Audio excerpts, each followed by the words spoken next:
বিদ্যুৎ সাশ্রয়ে দেশের সব বিপণী বিতার মার্কেট ও দোকানপাট বেলা ১১টায় শুরু হয়ে রাত ৮টায় বন্ধের নির্দেশ দিয়েছে সরকার।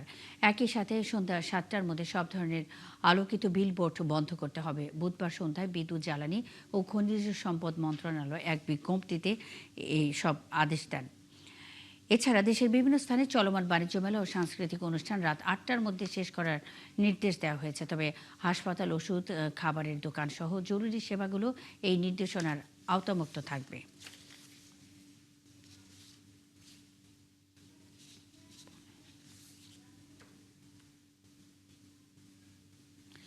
লোডশেডিংয়ের কবলে দেশ, ভোগান্তিতে মানুষ। যদিও বিদ্যুৎ পরিস্থিতি উন্নতি হওয়ার আশ্বাস দিয়েছেন বিদ্যুৎ ও জ্বালানি প্রতিমন্ত্রী অনিন্দ্য ইসলাম অমিত। বিগত সরকারের ভুল নীতির কারণে জ্বালানি সংকট চরম আকার ধারণ করেছে বলে অভিযোগ করেন তিনি। জানান, বঙ্গোপসাগর উত্তাল থাকায় একটি ভাসমান এলএনজি টার্মিনালে গ্যাস সরবরাহ করা যাচ্ছে না। বিকল্প উপায়ে সমস্যার সমাধানের সর্বোচ্চ চেষ্টা করছে সরকার। শারমিন নীরা রিপোর্ট। জাতীয় গ্রিডের তথ্য অনুযায়ী বুধবার সকাল ৮টায় বিদ্যুতের চাহিদা ছিল ১৫,২৪৯ মেগাওয়াট। বিপরীতে সরবরাহ হয়েছে ১২,৯৩৫ মেগাওয়াট, ঘাটতি ২,৩০০ মেগাওয়াটের। এদিন ভোর ৪টায় লোডশেডিং হয়েছে ২,৯৫১ মেগাওয়াটের। সারাদিন প্রায় ৩,০০০ মেগাওয়াট করে লোডশেডিং হচ্ছে। জ্বালানি সংকটে বিদ্যুৎ উৎপাদন কমে যাওয়ায় দেশের পল্লী এলাকায় লোডশেডিং বেশি। চাহিদার তুলনায় ৪০ থেকে ৫০% পর্যন্ত কম বিদ্যুৎ সরবরাহ হওয়ায় কোথাও দিনে ১০ থেকে ১২ ঘন্টা পর্যন্ত বিদ্যুৎ থাকছে না। একটি এলএনজি টার্মিনাল আংশিক বন্ধ, সংকটের মধ্যে অন্যটি দিয়েও খালাস করা যাচ্ছে না গ্যাস। এজন্য ভোগান্তি বললেন প্রতিমন্ত্রী। এক্সেলার টার্মিনালে এমনিতে 50% ক্যাপাসিটিতে রান করছে ডিউ টু বয়লার ফল্টেজ, আপনারা জানেন। ফুল ক্যাপাসিটি আমরা রান করতে পারছি না। হোয়ারাস আবার সামিট টার্মিনালে বে অফ বেঙ্গলের রাফ থাকবার কারণে আমরা cargo still waiting for discharge. That is the problem. তার অভিযোগ, জ্বালানি খাতে গেল ১৬ বছরের ভুল নীতির খেসারত দিচ্ছে জনগণ। বর্তমান পরিস্থিতিতে বিকল্প উপায়ে সমাধানের আশ্বাস দেন তিনি। গ্যাস যদি আপনি পর্যাপ্ত সাপ্লাই না করতে পারেন, তাহলে বিদ্যুতের সংকট হবে, পাওয়ার প্ল্যান্টটা না দিতে পারে। তারপর আমরা একটা কৌশল নিয়েছি। আমরা সেই কৌশলটা গতকাল সন্ধ্যা থেকে নিয়েছি। আমরা আশা করছি আজকে সন্ধ্যা থেকে বিদ্যুৎ পরিস্থিতির কিছুটা হলে উন্নতি হবে ইনশাআল্লাহ। যখন ভুল নীতি আপনি গ্রহণ করবেন, একটি সময় তার মাসুল দিতে হবে। বিগত সরকারগুলো কোনো মধ্যমেয়াদী, কোনো দীর্ঘমেয়াদী কোনো সমাধান সূত্র খোঁজেননি, তাৎক্ষণিক সমাধানের পথে গেছেন বলে আজকে হঠাৎ করে একটি সংকট হয়েছে। গ্যাস সরবরাহ স্বাভাবিক না হওয়া পর্যন্ত বিদ্যুৎ পরিস্থিতি এমন থাকবে বলে জানিয়েছেন সংশ্লিষ্টরা। বিদ্যুতের ভোগান্তির কারণে বিভিন্ন স্থানে ভাঙচুরের ঘটনাও হয়েছে। নিরাপত্তা চেয়ে চিঠি দিয়েছে বাংলাদেশ পল্লী বিদ্যুৎ অ্যাসোসিয়েশন। শারমিন নীরা, ৭১, ঢাকা। একটু স্বস্তির পর আবারও গ্যাস সংকট তীব্র হচ্ছে। বৈরী আবহাওয়ার কারণে এলএনজিবাহী জাহাজ টার্মিনালে ভিড়তে না পারায় কমেছে গ্যাস সরবরাহ। চট্টগ্রামে কর্ণফুলী গ্যাসের কর্মকর্তারা জানান, সাগর উত্তাল থাকায় টার্মিনালে নতুন এলএনজি কার্গো যুক্ত করা সম্ভব হয়নি। নতুন কার্গো যুক্ত না হওয়া পর্যন্ত পরিস্থিতি স্বাভাবিক হওয়ার সম্ভাবনা কম। এ কারণে সোমবার বিকেল থেকে চট্টগ্রামের মহেশখালীতে সামিটের টার্মিনাল থেকে সরবরাহ নেমে এসেছে প্রায় ২০ কোটি ঘনফুটে। সব মিলিয়ে জাতীয় গ্রিডে এলএনজি সরবরাহ হচ্ছে প্রায় ৫০ কোটি ঘনফুট। কর্মকর্তারা আরও জানান, পূর্ণ ক্ষমতায় চালুর প্রস্তুতিতে থাকা টার্মিনালটি ৪৮ ঘন্টার জন্য বন্ধ রাখা হবে। এতে সরবরাহ আরও কমার আশঙ্কা রয়েছে। পাশাপাশি গ্যাস ভিত্তিক বিদ্যুৎ উৎপাদনে চাপ তৈরি হওয়ায় বাড়ছে লোডশেডিং।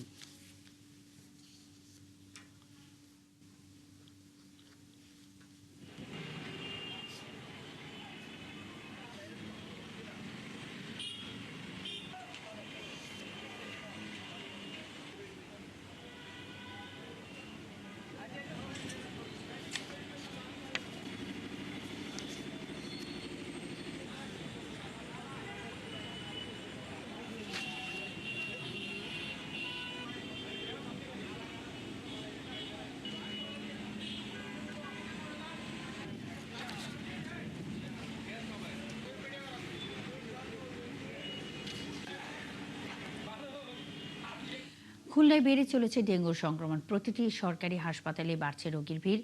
এ অবস্থায় বেড না পেয়ে রোগীদের ঠাঁই হয়েছে মেঝে ও বারান্দায়। স্বাস্থ্য বিভাগের তথ্য অনুযায়ী এ বছরের প্রথম ৮ মাসে এই বিভাগে ডেঙ্গুতে আক্রান্ত হয়েছে কমপক্ষে ৩,০০০ রোগী। এর মধ্যে মারা গেছেন ১৩ জন। তবে স্বাস্থ্য কর্মকর্তারা বলছেন, অন্য বিভাগের চেয়ে খুলনার ডেঙ্গু পরিস্থিতি এখনো ভালো। আর সিটি কর্পোরেশনের প্রশাসক বলছেন, ডেঙ্গু প্রতিরোধে ব্যবস্থা নেওয়া হচ্ছে। কনক রহমানের প্রতিবেদন। খুলনা জেনারেল হাসপাতালের প্রবেশমুখের বারান্দায় ঠাঁই হয়েছে মেহেদী হাসানের। ডেঙ্গু আক্রান্ত এই রোগী গত ৩ দিন এখানেই চিকিৎসা নিচ্ছেন। আলী হোসেন নামে আরও এক রোগীর ঠাঁই হয়েছে হাসপাতালের বারান্দায়। খুলনায় ডেঙ্গু চিকিৎসার জন্য নির্ধারিত এই হাসপাতালে সব সময় রোগীর ভিড়। হাসপাতাল ঘুরে দেখা গেল অন্যান্য রোগীদের সঙ্গে ডেঙ্গু আক্রান্তদের চিকিৎসা দেওয়া হচ্ছে। ডেঙ্গু আক্রান্তদের রোগীর সাথে দিব্যি রয়েছেন পরিবারের বাকি সদস্যরা। মাসখানেক ধরে দেখা যাচ্ছে যে আমাদের ডেঙ্গু NS1 পজিটিভ রোগী বেশি। এছাড়া ডেঙ্গু IgIM-ও আছে। মশারি অনেক সময় টাঙায় না, খুলে রাখে। আমাদের লোক যে মশারি টাঙাতে চায় না, মাস্কটাও ঠিক মতন পরতে চায় না। খুলে ফেলেছে কি এতক্ষণ ছিল মশারি টাঙান কেবল খুলেছি। এই চিত্র আরও ভয়াবহ বিভাগের হট স্পট হিসেবে চিহ্নিত বাগেরহাটের কচুয়া ও সাতক্ষীরার শ্যামনগরে। খুলনা সিটিকেও হট স্পট বলছে স্বাস্থ্য অধিদপ্তর। যদিও বিভাগীয় স্বাস্থ্য অধিদপ্তর পরিচালক বলছেন, ডেঙ্গু আক্রান্ত রোগীর সংখ্যা অনেকটাই কমেছে। পরিষ্কার পরিচ্ছন্নতার একটা রেডিক্যাল সেন্স হওয়ার কারণে ডেঙ্গু মশা কিন্তু মানে খুলনা ডিভিশনে পাওয়া যাচ্ছে না, এক্সেপ্ট কচুয়া এবং শ্যামনগর এবং সিটি কর্পোরেশন ছাড়া। যশোর সহ বিভাগের সব শহরে দেখা যায় বৃষ্টির পানি জমে থাকে। কচুরিপানা সময় মতো পরিষ্কার করা হয় না, নাজুক ড্রেনেজ ব্যবস্থা। আর বিভাগীয় শহর খুলনার অবস্থা আরো খারাপ, যে কারণে ১০ লাখ মানুষের খুলনায় প্রতিদিনই মশা মারার অভিযান চালাতে হয়। খোদ সিটি কর্পোরেশনের প্রশাসক নিজেই এসব মনিটরিং করেন। তবুও পরিস্থিতি খুব বেশি উন্নতি হয় না। সিটি প্রশাসক জানান, সবার আগে দরকার সচেতনতা। খুলনা শহরে যত হাসপাতাল এবং ক্লিনিকের যত রোগী ভর্তি হচ্ছে তাদের ঠিকানা আমরা নিয়ে কেন ওই এলাকায় ডেঙ্গু বাড়ছে কিংবা আক্রান্ত হচ্ছে সেটা আমরা খুঁজছি এবং সেই এলাকায় সেই রোগীর বাড়ির আশেপাশে আমরা ঝোপ দেওয়ার প্রসেস করছি, স্প্রে করছি এবং আমরা সেই বাড়িতে তাদের পরিবারের সাথে কথা বলছি। ওই এলাকায় আমরা ২ বেলা ফগার দিচ্ছি এবং স্প্রে করছি। খুলনায় এডিস নির্মূলে ক্রাশ প্রোগ্রামের দাবি তুলেছেন বেশিরভাগ মানুষ। কনক রহমান, ৭১, খুলনা। বরগুনার একটি স্কুল থেকে সাময়িক বরখাস্ত হওয়ার ১.৫ বছর পরেও বেতন তুলছেন একজন প্রধান শিক্ষক। বেতাকের ফুলতলা নুরুন্নেসা জুনিয়র গার্লস স্কুলের অন্য শিক্ষকরা অভিযোগ করেন, ভুয়া নিয়োগ বিজ্ঞপ্তি দেখিয়ে তিনি কয়েকজনকে চাকরি দেওয়ার কথা বলে টাকা নিয়েছিলেন। এদিকে দীর্ঘ সময় স্কুলে প্রধান শিক্ষক না থাকায় ভেঙে পড়েছে স্কুলের সার্বিক ব্যবস্থাপনা। সাগর আকনের প্রতিবেদন। বরগুনার বেতাগীর ফুলতলা নুরুন্নেসা জুনিয়র গার্লস স্কুলের প্রধান শিক্ষক মুজিবুর রহমান ফুলতলার জাহিদুল ইসলামকে বিদ্যালয়ের কম্পিউটার ল্যাব অপারেটর পদে নিয়োগ দেওয়ার কথা বলে ৫,৮,০০০ টাকা নেন। ভুক্তভোগী জাহিদুল জানান, খোঁজ নিয়ে জানতে পারেন জুনিয়র গার্লস স্কুলে এমন কোনো পদ নেই, নিয়োগ বিজ্ঞপ্তিটি ভুয়া ছিল। এরপর তিনি টাকা ফেরত চাইলে পালিয়ে যান প্রধান শিক্ষক মুজিবুর। কিন্তু ওই স্যারে ওই টাকা নেওয়ার পরে স্কুলে আসেন, আমি তাকে পাই না। স্কুলে আসি, তাকে পাই না। এবং ওই স্যারের টিউনো স্যারের কাছে দরখাস্ত করেছি, টিউনো স্যারের কাছে সে দরখাস্ত টিউনো স্যার নোটিশ করেছেন, উনি স্যারে আসেন। বিদ্যালয়ে গিয়ে দেখা যায় গত বছরের ১৮ই মে থেকে চলতি বছরের ৯ই আগস্ট পর্যন্ত হাজিরা খাতায় সই নেই তার। বর্তমান ভারপ্রাপ্ত প্রধান শিক্ষক জানান, নিয়মিত বেতন তুলছেন তিনি। মহোদয় আরবিট্রেশনের অনুমতি দিয়েছে, আরবিট্রেশন করা হয়েছে। আরবিট্রেশনের পরে ফলাফলে আমাদেরকে ডাকছে, আমরা গেছি, যাওয়ার পর কথাবার্তা হয়েছে। এখন শুনেছি যে বোর্ড আরবিট্রেশন তার প্রতিবেদন দিয়েছেন। গত ১.৫ বছরে বেশ কয়েকবার এই স্কুল পরিদর্শন করেছেন উপজেলা নির্বাহী কর্মকর্তা। মুজিবুর রহমানকে অনুপস্থিত থাকার নোটিশও দিয়েছেন, কিন্তু তিনি কোনো জবাব দেননি। এর আগে ২০১৯ সালে প্রায় ৭ মাস অনুপস্থিত থেকে সাময়িক বরখাস্ত হন তিনি। কর্মচারীরা জানান, তাদের নিয়োগের সময়ও বিদ্যালয়ের ভবন নির্মাণের কথা বলে প্রায় ১৫ লাখ টাকা নেন মুজিবুর রহমান। তো ভবন করার জন্য বললে টাকা নেছে, তো এখন আর সে আসে না। আমি মুজিবুর স্যারকে দিয়েছি টাকা, 4 লক্ষ টাকা চাকরির সময় নিয়েছে, বলছে যে স্কুল ভাঙ্গা, স্কুল ঠিক করবো। 5 লক্ষ টাকা দিচ্ছি মোহাম্মদ মুজিবুর রহমান স্কুল ভবন করার জন্য, এবং আমাদের স্টাফ সাক্ষী আছে। এই সে যখন পাওনাদাররা জানছে যে এই নিয়োগ সে দিতে পারবে না স্যারে, যখন তারা টাকা চাওয়া শুরু করছে তখন তারা সে স্কুলে অনুপস্থিত। এদিকে শিক্ষক ও শিক্ষার্থীরা জানান, প্রধান শিক্ষকের অনুপস্থিতিতে ভেঙে পড়েছে স্কুলের ব্যবস্থাপনা। আমরা সহকারী যারা আছি তারা তো প্রধান শিক্ষকের নির্দেশ মতনই চলবো। এখন সে যদি না থাকে, শিক্ষা পরিবেশ বিঘ্নিত হয়, শিক্ষকরা তাদের মন মতো আসি আমরা। মুজিবুর রহমান স্যারকে আমরা কখনো দেখি না, সে স্কুলে আসেনি। আমরা নাম শুনছি কিন্তু আমরা দেখিনি। স্থায়ীভাবে বরখাস্তের জন্য বরিশাল বোর্ডে আবেদন করেছে বিদ্যালয় কর্তৃপক্ষ। তবে বোর্ডের একজন কর্মকর্তা জানান, মানবিক দিক বিবেচনায় তাকে বরখাস্ত না করে পুনরায় বিদ্যালয়ের প্রধান শিক্ষকের দায়িত্ব দেওয়া হচ্ছে। 6 মাসের তাকে সময় দেওয়া হয়েছে। এরপর যদি তার কোনো ত্রুটি বিচ্যুতি ধরা পড়ে তাহলে যে কোনো সিদ্ধান্ত ম্যানেজিং কমিটি নিতে পারবে। তবে এসব অভিযোগের বিষয়ে জানতে বরিশালের বাকেরগঞ্জের চামাটা বাজারে মুজিবুর রহমানের বাড়িতে গিয়ে তাকে পাওয়া যায়নি। 1980 সালে প্রতিষ্ঠিত এই বিদ্যালয়টি 1986 সালে এমপিওভুক্ত হয়। হাসান আহমেদ, একাত্তর। সিলেটের আলোচিত ট্রিপল মার্ডারের ঘটনায় দ্রুততম সময়ে সন্দেহভাজন ঘাতক বাবুলকে আটক করেছে মেট্রোপলিটন পুলিশ। বুধবার নগরীর রায়নগর এলাকা থেকে তাকে আটক করা হয়। পুলিশ জানায়, বাবুল রং মিস্ত্রির কাজ করার পাশাপাশি কসাইয়ের কাজ করত। এই ঘটনায় সিলেট মেট্রোপলিটন পুলিশ কমিশনার জানান, নিহত গৃহকর্মীর সঙ্গে আসামি বাবুলের প্রায় 15 থেকে 20 দিনের প্রেমের সম্পর্ক ছিল। এই সূত্র ধরে বুধবার সকাল 9টার দিকে ওই বাসায় যায় বাবুল। সেখানে মেয়েটির সাথে কথা কাটাকাটির এক পর্যায়ে তাকে হত্যা করে। এ সময় বাসার মালিক সাত্তার ও তার স্ত্রী টের পেয়ে বাবুলকে ধরতে গেলে তাদেরকেও হত্যা করে পালিয়ে যায় সে। এদিকে ঘটনার পরপরই অভিযানে নামে সিলেট মেট্রোপলিটন পুলিশ। মাত্র 12 ঘন্টার মধ্যে রায়নগর এলাকা থেকে বাবুলকে আটক করা হয়। তবে এর সাথে অন্য কারো সম্পৃক্ততা আছে কিনা তা খতিয়ে দেখা হচ্ছে। তার কাজের মহিলার সাথে তার কথা কাটাকাটি হয়। কথা কাটাকাটি হওয়ার এক পর্যায়ে সে হলো, যেহেতু তার কসাই, তার কাছে একটা ছুরিও ছিল। এই ছুরি দিয়ে সে তাকে আঘাত করে। এর মধ্যে তার কাজের ওই মহিলা, যে ভদ্র মহিলা সুরাইয়া ছিলেন, তিনি দৌড়ে আসেন এবং সে তাকে আঘাত করে, তাকেও হলো যে হত্যা করে। এবং এই যে চিৎকার শুনে যে ভদ্রলোক ছিলেন, যেটা আব্দুল সাত্তার, উনি হলো যে দৌড়ে আসে, পরে তার সাথে ধস্তাধস্তি এবং সে হলো তাকেও সে হলো যে হত্যা করে। মির্জা ফখরুলের রাষ্ট্রপতি হওয়ার আলোচনায় আনন্দ উচ্ছ্বাসে ভাসছে তার নিজের জেলা ঠাকুরগাঁও। শহর থেকে গ্রাম, চায়ের আড্ডা থেকে সামাজিক যোগাযোগ মাধ্যম, সব জায়গায় এখন আলোচনার কেন্দ্রে মির্জা ফখরুল। তানভীর হাসানের তথ্য ও ছবিতে প্রতিবেদন। ঠাকুরগাঁওয়ের কালীবাড়ি এলাকায় বেড়ে ওঠা মির্জা ফখরুল ইসলাম আলমগীর 1986 সালে আসেন রাজনীতিতে। 2 বছর পর 1988 সালে ঠাকুরগাঁও পৌরসভার চেয়ারম্যান হলে শুরু হয় নেতৃত্বের নতুন অধ্যায়।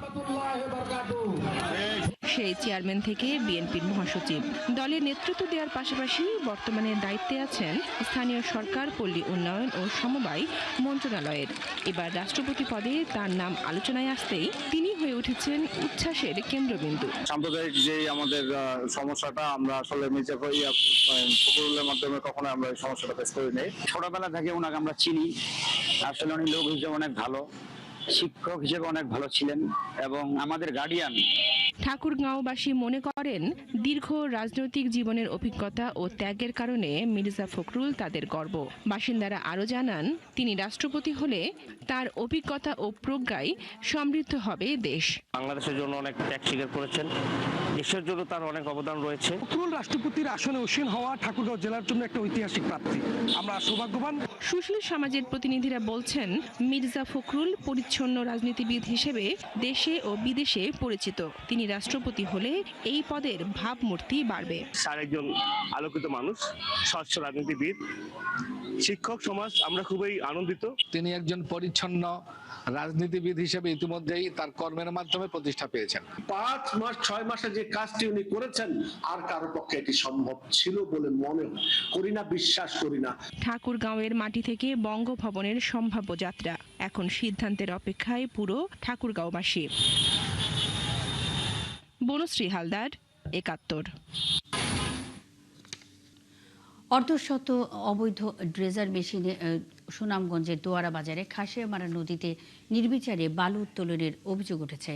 ইজারার শর্ত না মেনে এমন উত্তোলনের কারণে নদীর দুই তীরে তীব্র ভাঙন দেখা দিয়েছে বলছেন বাসিন্দারা। এতে বসতভিটা, রাস্তাঘাট, ফসলি জমি ও রাবার ট্যাম্প সহ গুরুত্বপূর্ণ বিভিন্ন স্থাপনা ঝুঁকির মুখে পড়েছে। শহীদ নূর আহমেদের পাঠানো তথ্য ও ছবিতে প্রতিবেদন। সারি সারি ট্রলার আর বাল খেটে উঠছে বালি।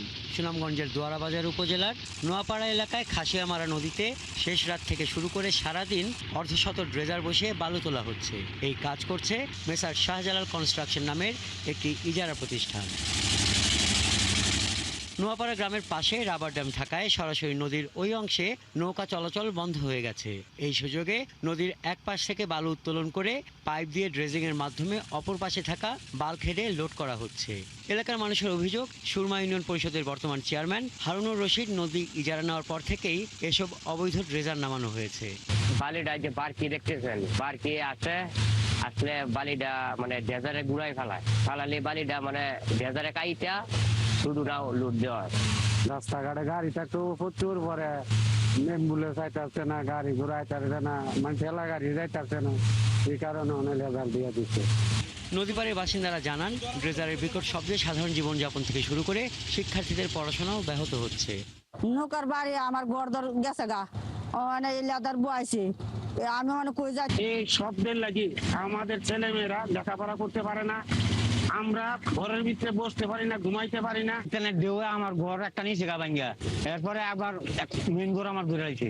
খাসিয়ামারা নদীতে ড্রেজারের মাধ্যমে এই ধ্বংসযজ্ঞ নিয়ে ক্ষোভ প্রকাশ করেছেন পরিবেশ কর্মীরা। দিনে দুপুরে ড্রেজার চলছে, বিশেষ করে উপজেলা নির্বাহী কর্মকর্তা এবং সহকারী কমিশনার ভূমি, ওনাদের সংশ্লিষ্টতা না থাকলে ড্রেজার চলতে পারে না। রাবার অত্যন্ত রেখে বালু পরিবহন কার্যক্রম চলা যায়, মৌখিক পারমিশন যেটা এটা এখানে আসে। স্থানীয় জনসাধারণের সাথে আলোচনা করে বালু পরিবহন কার্যক্রম চলতেছে। এ নিয়ে উপজেলা নির্বাহী কর্মকর্তা জানান, খাসিয়ামারা নদীর রাবার ড্যাম এলাকায় রাবারের যেন ক্ষতি না হয় সেজন্য এক প্রান্ত থেকে অন্য প্রান্তে ড্রেজারের মাধ্যমে উত্তোলনের অনুমতি দেওয়া হয়েছে। সেখানে আমরা একটু খতিয়ে দেখব এবং যদি দেখা যায় যে এটা শব্দ দূষণের মাত্রা ক্রস করে ফেলতেছে, আমি ইজারাদারকে জানাবো এবং ইজারাদারের মাধ্যমে হচ্ছে কি এটা তারা যাতে এটা একটা সহনীয় মাত্রায় যাতে নিয়ে আসে। খাসিয়ামারা নদী ও এর তীরবর্তী বসতি রক্ষার জন্য এসব অবৈধ ড্রেজার বন্ধ করার দাবি এলাকার মানুষের। হাসান আহমেদ, ৭১। সুনামগঞ্জের খাসিয়ামারা নদীতে অবৈধ ড্রেজারের বালু উত্তোলন থামছেই না। এতে বিভিন্ন এলাকা ভাঙনের ঝুঁকিতে রয়েছে। সেখানকার আরো খবর জানাতে যুক্ত হচ্ছেন সহকর্মী শহীদ নূর আহমেদ। শহীদ নূর, বালু উত্তোলনের অভিযোগটি প্রশাসন আমলে নিয়েছে কিনা, কতগুলো এলাকা ভাঙনের ঝুঁকিতে রয়েছে জানতে চাই।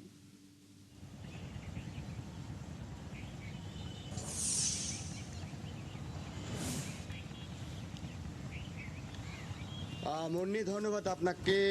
দেখুন, প্রতিবেদনে দেখছিলেন কিভাবে আসলে তাণ্ডব চালাচ্ছে ড্রেজার। খাসিয়ামারা নদীতে অসংখ্য ড্রেজার দিয়ে দিনে দুপুরে বালি উত্তোলন করা হচ্ছে, কিন্তু আমরা প্রশাসনের পক্ষ থেকে কোনো ভ্রুক্ষেপ দেখছি না।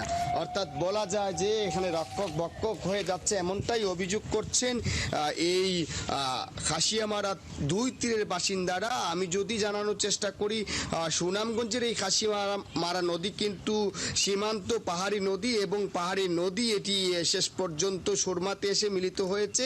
এই নদীতেই বালি উত্তোলনের 2 বছর যাবত আসলে এখান থেকে ইজারা দেয়া হচ্ছে এবং সরকারিভাবেই নিয়ম অনুযায়ী এখান থেকে আসলে বালি উত্তোলন করার কথা সনাতন পদ্ধতিতে, কিন্তু আমরা দেখছি গত 1 বছর যাবত সেইখানে অনেক অভিযোগ উঠছে যে বালি ড্রেজার দিয়ে উত্তোলন করে সেইটি অন্য জায়গাতে আসলে নিয়ে যাওয়া হচ্ছে। আমরা গত কয়েকদিন আগে কিন্তু সরজমিনে দেখেছি, এখনো আমরা প্রতিনিয়ত খোঁজখবর নিচ্ছি, এখনো সেটি ড্রেজারের তাণ্ডব থামেনি এবং এই খাসিয়ামারা নদীতেই ড্রেজার দিয়ে বালু উত্তোলন করছে। প্রশাসনের পক্ষ থেকে তারা বলছেন যে তারা নাকি একটি মৌখিক অনুমতি দিয়েছেন এবং সেটি তারা সীমিত আকারে করার জন্য বলছেন, যে বালি এক জায়গা থেকে অন্য জায়গায় নিয়ে এসে ড্রেজারের মাধ্যমে অপসারণ করার জন্যই তারা বলছেন।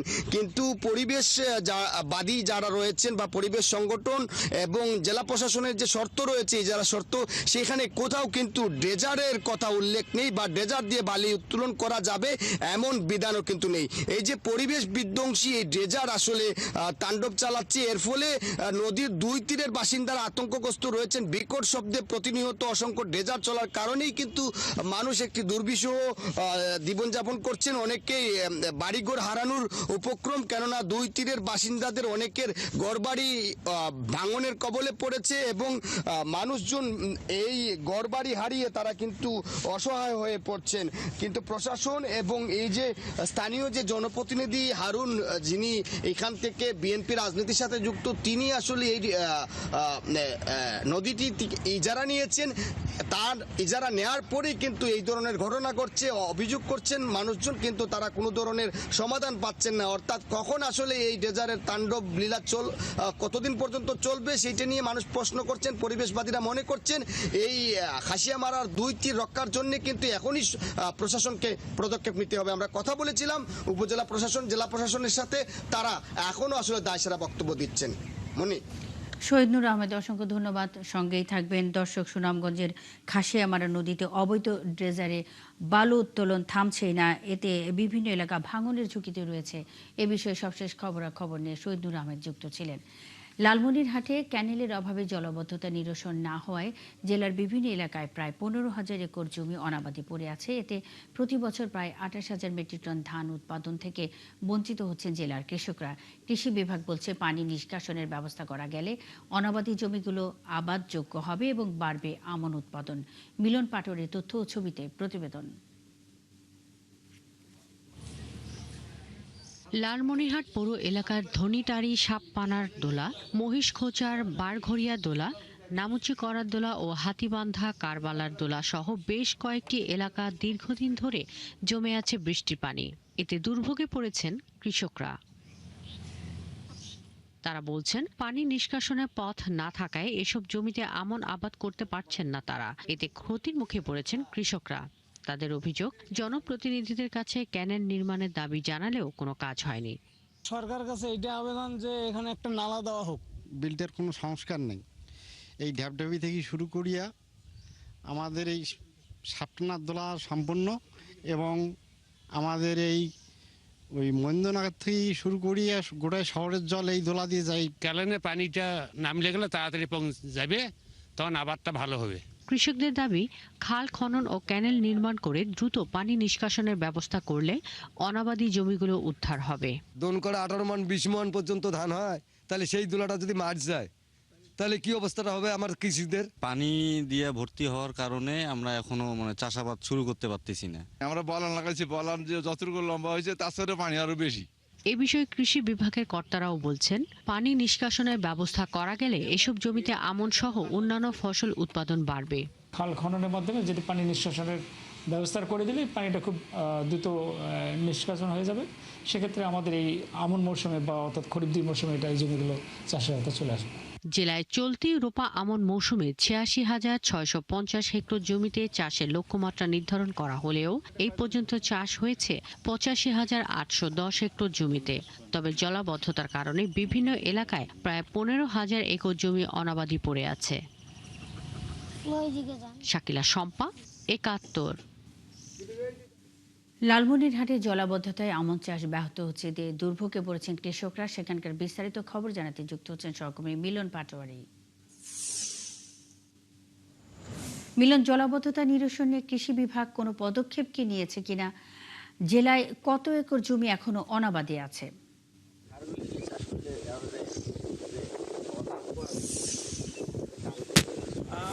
লালমনিরহাট জেলায় 15,000 একর জমি এই যে রোপা আমন চলতি মৌসুমে অনাবাদি হয়, জলবদ্ধতার কারণে অনাবাদি হয়ে পড়েছে। এবং যে লালমনিরহাট জেলার যে পৌর এলাকায় সাপটানার দোলা, এখানে রয়েছে প্রায় 2 থেকে 3,000 একর জমি। এছাড়াও লালমনিরহাট মহিষকোচা রয়েছে, সেখানে রয়েছে প্রায় 3 থেকে 4,000 একর জমি জলাবদ্ধতার কারণে। এছাড়া লালমনিরহাট সদর উপজেলার পঞ্চগ্রাম ইউনিয়নে সিঙ্গিমারি দোলা রয়েছে, সেখানেও প্রায় একই অবস্থা। তবে যেভাবে এই সমস্ত পানি কোনো নদীর পানি না, এগুলো হচ্ছে আপনার বৃষ্টির কারণে, জলবদ্ধতার কারণে এই সমস্ত পানি বিভিন্ন ক্ষেত খামারে যাওয়ার কারণে যে কৃষকের যে রোপা আমন যে চাষাবাদের জন্য প্রায় অনুপযোগী হয়ে পড়েছে। বিশেষ করে লালমনিরহাট যেটা সাপটানার দোলা, সেখানে লালমনিরহাট শহরের যে পানিগুলো, সেই পানিগুলো এখানে প্রবেশ করার কারণে পানি নিষ্কাশনে কোনো এখানে ক্যানেল নাই। ক্যানেল ব্যবস্থা না থাকার কারণে জলবদ্ধতা হওয়ার কারণে কৃষকের যে রোপা আমন এখানে চাষাবাদ না করার কারণে প্রায় 5 থেকে 6,000 মেট্রিক টন যে রোপা আমন ধান থেকে তারা বঞ্চিত হয়ে পড়েছে।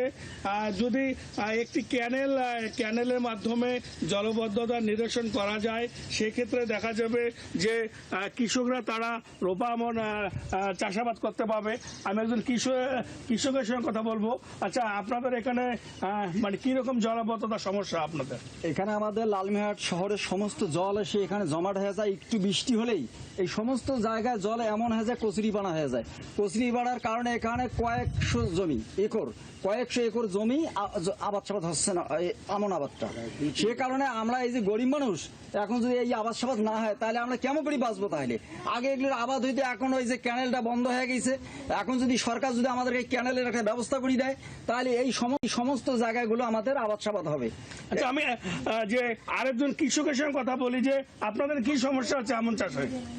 আমাদের লালমনিরহাট শহরের পানি আইসেতে ক্ষুদ্র সাপটানা কিসামত বড়ুয়া এই কয়েকটা মৌজার জমি ধান উফা আমন করা যাচ্ছে না।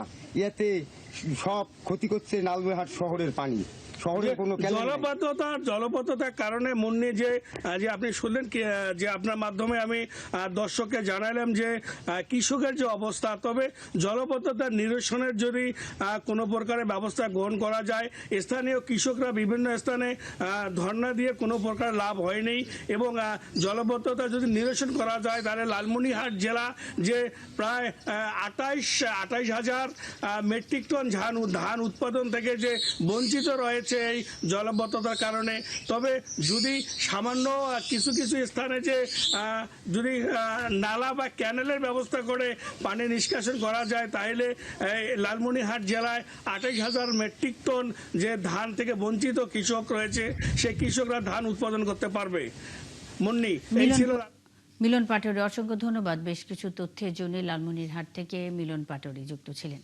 পাবনার রূপপুর পারমাণবিক বিদ্যুৎ কেন্দ্রের ভেতরে দোরোখিন সের্গেই নামে এক রুশ নাগরিকের মৃত্যু হয়েছে। বুধবার রূপপুর পারমাণবিক বিদ্যুৎ কেন্দ্রের নির্মাণাধীন অ্যাটমটেক এনার্কো কোম্পানির কার্যালয় থেকে তার মৃতদেহ উদ্ধার করা হয়। পুলিশ জানায় প্রতিষ্ঠানটিতে প্রকৌশলী হিসেবে কর্মরত ছিলেন সের্গেই। প্রাথমিকভাবে ধারণা করা হচ্ছে হৃদযন্ত্রের ক্রিয়া বন্ধ হয়ে তার মৃত্যু হয়েছে। তবে মৃতদেহ ময়নাতদন্তের পর মৃত্যুর সঠিক কারণ জানা যাবে।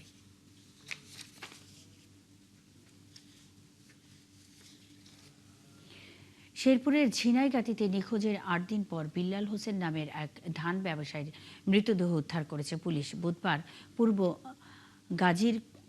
গজারিকোড়া এলাকার রঞ্জনা খালের পাড় থেকে মাটি চাপা অবস্থায় তার মৃতদেহ উদ্ধার করা হয়। গত 4 আগস্ট বাড়ি থেকে বের হওয়ার পর নিখোঁজ হন বিল্লাল হোসেন। এরপর পরিবারের পক্ষ থেকে থানার সাধারণ ডায়েরি করা হলে তার সন্ধানে তল্লাশি চালায় পুলিশ। বুধবার খালের পাড়ে দুর্গন্ধ পেয়ে স্থানীয়রা মাটির নিচ থেকে বিল্লালের মৃতদেহ উদ্ধার করে পুলিশে খবর দেয়। পরে ঘটনাস্থল পরিদর্শন করে পুলিশ সুপার AK-M জহিরুল ইসলাম জানান, ঘটনায় জড়িত থাকার সন্দেহে নারী পুরুষ সহ 19 জনকে আটক করা হয়েছে। আর মৃতদেহ ময়নাতদন্তের জন্য শেরপুর জেলা সদর হাসপাতালের মর্গে পাঠানো হয়েছে।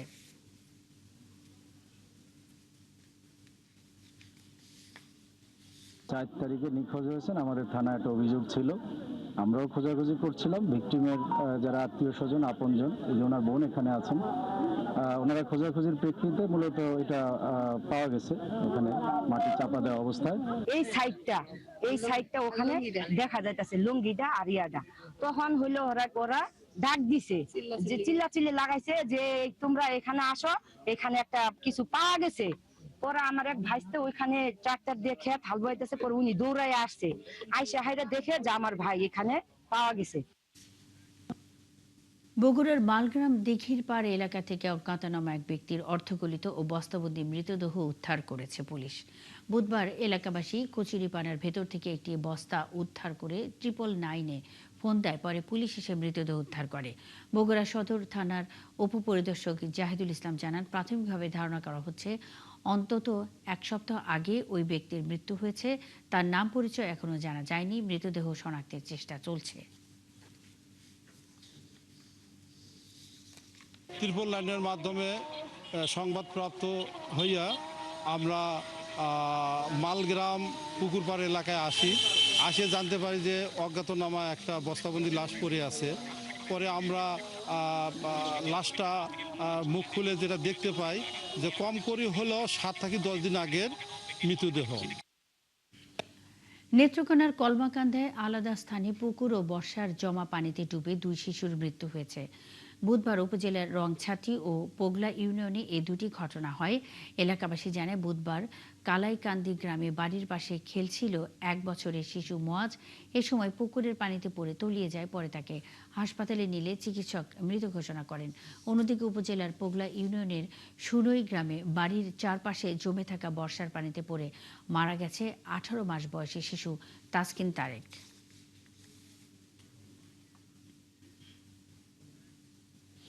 নারায়ণগঞ্জের রূপগঞ্জে দৃষ্টি প্রতিবন্ধী নারীকে ধর্ষণ ও সালিশের মাধ্যমে ঘটনা ধামাচাপা দেওয়ার অভিযোগ উঠেছে বাড়ির মালিকের বিরুদ্ধে। বিষয়টি জানার পরও পুলিশের বিরুদ্ধে ব্যবস্থা না নেয়ার অভিযোগ রয়েছে। দোষীর শাস্তির দাবি করেছে এলাকার লোকজন। বিষয়টি খতিয়ে দেখে ব্যবস্থা নেয়ার আশ্বাস দিয়েছেন উপজেলা নির্বাহী অফিসার। রিয়াজ হোসেনের তথ্য ও ছবিতে প্রতিবেদন। রূপগঞ্জের মোড়াপাড়া ইউনিয়নের বানিয়াদি গ্রামে আমির হোসেনের বাড়িতে পরিবারের সাথে থাকতেন দৃষ্টি প্রতিবন্ধী ওই নারী। তার বাবা পাশেই মুদি দোকান চালিয়ে সংসার চালাতেন। পরিবারের সদস্যরা জানান, গত 7 আগস্ট ওই নারীকে বাসায় রেখে তারা বাইরে গিয়েছিলেন। সেই সুযোগে বাড়ির মালিক তাকে ধর্ষণ করে। তারা বাড়িতে ফিরলে ঘটনাটি জানাজানি হয়। এলাকার লোকজন বিষয়টি জানাজানি হলে সালিশের 3,60,000 টাকায় অভিযুক্ত এলাকার এক নেতার সহায়তায় ঘটনাটি ধামাচাপা দেওয়ার চেষ্টা করে। ওরা সালিশি করে নেই, পরে গার্জিয়ান, আমাদের যে গার্জিয়ান ছিল, ওদের যে গার্জিয়ান আছে, পরে আপস গিয়ে ছেলে গেছে পাশে। আর ইচ্ছা দিতে হবে একদম জোর করবো কিছু মেয়ের সম্পূর্ণ ইচ্ছাই হয়েছে। আমাদের দেশে কাঠামোতে যেটা আছে এটা বাস্তবায়নের জন্য আইন যেভাবে তারা সাজা দেয় ওইভাবে যাওয়া উচিত। প্রকৃত অপরাধী যারা, তারা যদি এভাবে দর্শন করে পার পেয়ে যায় সালিশের মাধ্যমে, তাহলে সমাজে আর দর্শন বেড়ে যাবে। এ ব্যাপারে রূপগঞ্জ থানার ওসি জানান, বিষয়টি জানার পর ঘটনাস্থলে পুলিশ পাঠিয়েছিল, কিন্তু এলাকায় গিয়ে ভুক্তভোগীদের খুঁজে পাওয়া যায়নি। অভিযোগ করলে জড়িতদের গ্রেপ্তার করা হবে। দৃষ্টি প্রতিবন্ধী মেয়ের সাথে শারীরিক সম্পর্ক তৈরির ঘটনা নিয়ে সালিশি বৈঠকে বসছে। এই সংবাদটা পেয়ে আমি তাৎক্ষণিক পুলিশ পাঠাই এখানে। পুলিশ পাঠানোর পরে ওইখানে পুলিশ পৌঁছানোর পূর্বেই এই লোকজনগুলো ওইখানে যাওয়ার পরে আর কাউকে পাওয়া যায় নাই। আমাদের কাছে ভিকটিম পক্ষ অথবা ভিকটিমের পরিবারের কেউ কোনো অভিযোগ দাখিল করা মাত্রই আমরা এই ব্যাপারে আইনগত যথাযথ আইনানুগ ব্যবস্থা গ্রহণ করব। উপজেলা নির্বাহী কর্মকর্তা জানান, ধর্ষণের বিষয়টি সালিশ করে সমাধানের সুযোগ নেই। পুলিশকে আইনি অনুযায়ী ব্যবস্থা নেওয়ার নির্দেশ দেওয়া হয়েছে। কোথাও রেপ হয়ে থাকে সেখানে সালিশ করার বিন্দুমাত্র সুযোগ নেই, এটি আমরা শুনলাম। আমি আজকে ম্যাজিস্ট্রেট পাঠিয়ে এটি তদন্ত করব। যদি আমরা সত্যতা পাই, আমরা সাথে সাথে এটি আমরা স্বরাষ্ট্র মন্ত্রণালয়কে জানাবো প্রয়োজনীয় ব্যবস্থা নেওয়ার জন্য, এবং একই সাথে আমরা পুলিশকে অনুরোধ করব প্রয়োজনীয় ব্যবস্থা নেওয়ার জন্য। ঘটনার পর থেকে ভুক্তভোগী ওই নারী সহ তার পরিবারকে এলাকা ছাড়া করা হয়েছে। বন্ধ করে দেওয়া হয়েছে তাদের দোকান। শান্তা ইসলাম, 71। ঝালকাঠিতে 60 এক নারীকে ধর্ষণের ঘটনায় 2 আসামিকে জেল হাজতে পাঠানোর নির্দেশ দিয়েছে আদালত। বুধবার আসামির 164 ধারায় জবানবন্দি দিলে ঝালকাঠি সিনিয়র জুডিশিয়াল ম্যাজিস্ট্রেট আদালতের বিচারক নরিন কবির এই আদেশ দেন। বিষয়টি নিশ্চিত করে ঝালকাঠি থানার পরিদর্শক মেহেদি হাসান জানান, সোমবার রাতে সদর হাসপাতালে আশ্রয় নেওয়া ভবঘুরে এক অন্ধ নারীকে খাবার খাওয়ানোর কথা বলে ডেকে নিয়ে আসামিরা ধর্ষণ করে। এই ঘটনায় মঙ্গলবার ভুক্তভোগীর ছেলে বাদী হয়ে বেলাল শিকদার ও নাসির মল্লিকের নামে মামলা করেন। পরে পুলিশ অভিযান চালিয়ে তাদের গ্রেপ্তার করে।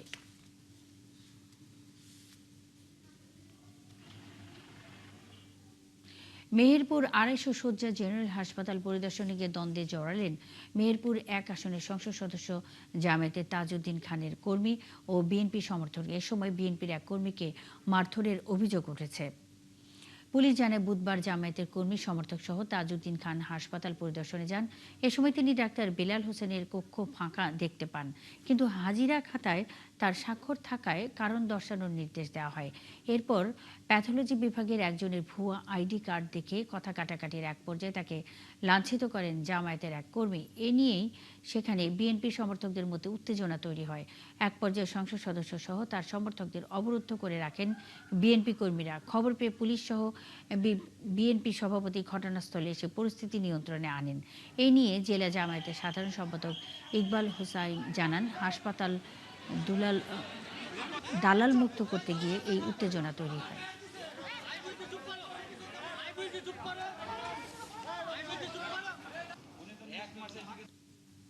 স্থানীয় কিছু জনগণ এমপি সাহেবের উপরে চড়া হয় এবং জামাতের উপরে চড়া হয়, যা তারা একজন মেহেরপুরের অভিভাবক, মেহেরপুরের গার্জিয়ান, সে সর্বোচ্চ জায়গার মানুষ, মেহেরপুরের মাননীয় সংসদ সদস্যের সঙ্গে করে এই সমস্ত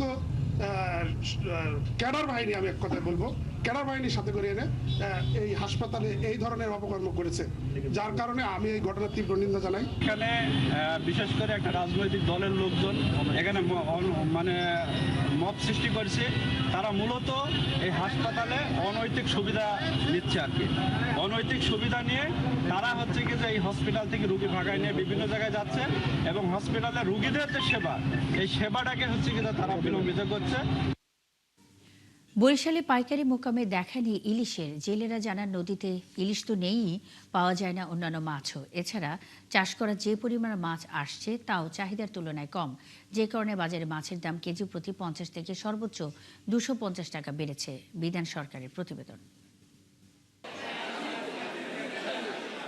কেবল ইলিশ নয়, অন্য মাছও মিলছে না বাজারে। মাছ কেনার জন্য যে বাজেট নিয়ে বাজারে আসেন ক্রেতারা, তা দিয়ে হয় মাছ কম কেনেন, নয় খালি হাতেই ফেরেন। ক্রেতারা বলছেন ইলিশ তো তাদের স্বপ্নই রয়ে যাচ্ছে, আর বিক্রেতারা পড়েছেন বিপাকে। বলছেন ইলিশের আশায় নিষিদ্ধ চায়না জাল নদী বা সাগরে ফেলে অন্য মাছের রেণুপোনা ধ্বংস করছে। পাশাপাশি পানি বাড়ায় চাষের মাছও আসছে কম। শুধু ইলিশই না, অন্যান্য যে মাছগুলো দেখলাম সেই মাছগুলোর দামও তুলনামূলক আগের চেয়ে বেশি। মাছ আছে কিন্তু দাম বেশি। এত দাম ইলিশের কাছে যাই না, আর অন্যান্য মাছের দাম তো অনেক। সপ্তাহ ধরে ইলিশের দাম বেড়েছে আকার ভেদে কেজিতে সর্বোচ্চ 250 টাকা। ঘেরের মাছের দামও বেড়েছে প্রতি কেজিতে 50 থেকে 70 টাকা।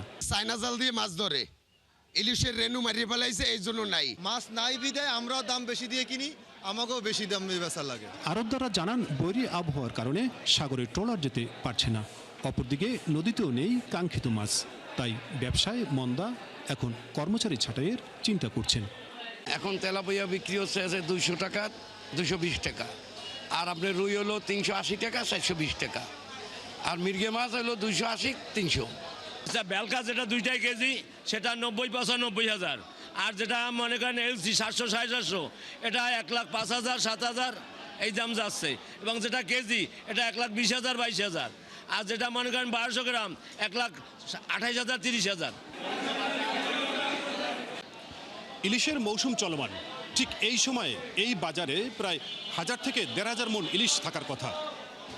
সেখানে কেবল 50 মণ গড়ে ইলিশ আসছে প্রতিদিন, যার প্রভাব পড়ছে অন্যান্য মাছেও। বিধান সরকার, 71, বরিশাল। বরিশালে পাইকার মোকামে মিলছে না পর্যাপ্ত ইলিশ, এতে বেড়েছে দাম। এ বিষয়ে আরো তথ্য জানাতে যুক্ত হচ্ছেন সহকর্মী বিধান সরকার। বিধান, ইলিশ না পাওয়ার বিষয়ে কি বলছেন জেলেরা? বাজারে ইলিশের দাম কেমন রাখছেন বিক্রেতারা?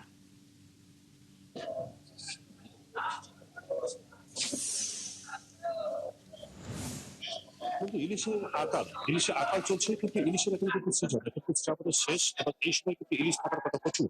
ঠিক এই যে বরিশালের যেটা রপ্তানি নির্ভর যে এই যে পোর্ট রোডের মৎস্য অবতরণ কেন্দ্র, যে বাজারটি বড় ইলিশের মোকাম, এখানে প্রায় 1,500 থেকে 2,000 মণ ইলিশ এইখানে কিন্তু এই সময় থাকার কথা। আপনাকে বলতে পারি এখানে কিন্তু 50 থেকে 100 মণ ইলিশ আসে মাত্র, এবং এর বাদ বাকি ইলিশ আসে না। এবং আপনাকে দেখাই যে ইলিশের সাইজটা দেখেন যে কি পরিমাণ ইলিশ এখানে আছে। কেবলমাত্র হাতে গোনা 50 থেকে 60 মণ ইলিশ এখানে আসছে। এখানে কেন ইলিশ আসছে না এ নিয়ে আমরা কথা বলেছিলাম, এখানে যারা রয়েছেন, যারা ব্যবসায়ী রয়েছেন, যারা জেলে রয়েছেন, তাদের সাথে কথা বলেছি। ঠিক যখন ইলিশের যখন ডিম ছাড়ার পরে বৈশাখ জ্যৈষ্ঠ এই সময় যে এই যে ইলিশের যে পোনাটা, যেটা রেণু পোনা, সেগুলো মেরে ফেলে, এবং বিশেষ করে এখন যে সাগরে যে ট্রলিং জাহাজ রয়েছে, সেই জাহাজগুলো সাগরে যে চলাচল করছে, তারা মাছ ধরছে এবং সেই জাহাজগুলো কিন্তু ছোট ছোট মাছের পোনা ধরে ফেলছে ইলিশ। এবং শুধু ইলিশ মাছ না, এই মাছগুলো ট্রলিং জাহাজে বা আমাদের যে এখানে যে চায়না যে জাল রয়েছে, সেই জালে কিন্তু ইলিশের পোনাও মেরে ফেলছে, যার ফলে এই যে আমাদের স্থানীয় নদনদী থেকে শুরু করে সাগরে কোনো মাছ নেই। অপরদিকে সাগরে যেহেতু আপনাকে বলতে পারি যে বৈরী আবহাওয়ার কারণে ট্রলার যেতে পারছে না, এবং যার ফলে এখানে কিন্তু মাছ কিন্তু ইলিশ কিন্তু কম আছে। এবং অন্যান্য মাছ আমরা সকালবেলা থেকে দেখছি যে আমাদের স্বরূপকাঠি বা ইন্দিরা এইসব এলাকা থেকে যে পাঙ্গাস মাছ সেগুলো আসছে সেই ট্রলারে করে এবং গাড়িতে করে, এবং ময়মনসিংহ থেকেও পাঙ্গাস আসছে, শরীরপুর থেকেও পাঙ্গাস আসছে, সব ঘেরের চাষের পাঙ্গাস, তারপরে আপনাদের যে রুই তেলাপিয়া এইগুলো কিন্তু আসছে। এবং যার ফলে কিন্তু এই যে মাছ নেই, এই মাছ না থাকার কারণে রুই এবং তেলাপিয়া থেকে শুরু করে অন্যান্য মাছের দামও কেজিতে 50 থেকে 70 টাকা বৃদ্ধি পেয়েছে। আর ইলিশ মাছের দাম এই সময় কম থাকার কথা, কিন্তু কম কথা, ইলিশ মাছের দাম কিন্তু বেড়েই চলছে। এবং ইলিশ মাছের দাম এই সময় আপনাকে যদি বলি যে কেজিতে 100 থেকে একেবারে সর্বোচ্চ 250 টাকা পর্যন্ত কেজিতে বৃদ্ধি পেয়েছে। তো সব মিলিয়ে ইলিশে আকাল চলছে, ইলিশ নেই বললেই চলে। এবং এই ইলিশ কখন আসবে, কখন করবে, যেহেতু এখন কিন্তু অমাবস্যার জো চলমান, অমাবস্যা শুরু হয়ে গেছে, এখন কিন্তু ইলিশ না পড়ে, ইলিশ কখন আসবে সামনে হয়তো ভাদ্র মাসে তারা একটা হিসেবে পাবে, তারা জো পাবে কিন্তু সেই জো যদি সেই অপেক্ষা রয়েছে ব্যবসায়ীরা, কারণ ব্যবসায়ীরা বলছে তাদের একটা কর্মী ছাঁটাই করতে হবে, এমনি ভাবে যদি চলে পুলিশের অবস্থা। বিধান সরকার, অসংখ্য ধন্যবাদ যুক্ত হয়ে বেশ কিছু তথ্যের জন্য। বরিশাল থেকে বিধান সরকার যুক্ত ছিলেন। ঢাকার সাথে রেল যোগাযোগ চালু হওয়ায় খুশি গোপালগঞ্জ সহ দক্ষিণাঞ্চলের মানুষ। এতে কম খরচ ও সময়ে ঢাকার যাতায়াতের সুযোগ তৈরি হয়েছে। তবে রেল চলাচলের সময়সূচি নিয়ে রয়েছে অসন্তোষ। এলাকার লোকজনের দাবি, গোপালগঞ্জ থেকে ট্রেনটি সকালে ছাড়লে এই পথে কয়েক লাখ মানুষ সুবিধা পাবেন। আজিজুর রহমান রনির প্রতিবেদন।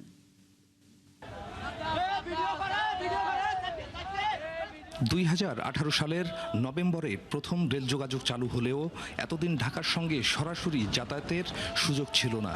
সেই অপেক্ষার শেষ হয়েছে। ঢাকার সাথে রেল যোগাযোগ শুরু হওয়ায় স্বস্তি ফিরেছে গোপালগঞ্জের মানুষের মধ্যে। নতুন এই রেলপথ ও ট্রেনে কম খরচে এবং নিরাপদে ঢাকায় যাতায়াতের সুযোগ তৈরি হয়েছে।